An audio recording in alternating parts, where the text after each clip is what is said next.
Ky tekst shpërfaq reagimin e atyre që kanë përjetuar restaurimin përmes hirit të Perëndisë. Ata janë mbetja e përmendur më parë, që simbolizon njerëzit e shpëtuar nga Zoti. Për rjedhoj, ky tekst është një këngë falënderimi e sovranitetit të shpëtimit. Kushdo që kupton se Jezusi mori mbi vete zemërimin e Zotit që i takonte atij vetë, nuk mund të mos mbushet me mirënjohje.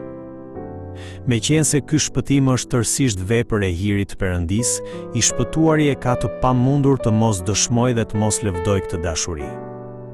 Për më tepër, ai nuk mjaftohet vetëm me vetdijen e shpëtimit personal, por jeton një jetë të mbushur me gëzim. Ai u shpall Perëndinë edhe të tjerëve, me shpresën se edhe ata do të bëhen pjesëtar të këtij shpëtimi dhe do të shijojnë të njëjtin gëzim. Kjo është, në thelb, jeta e një njeriu të shpëtuar.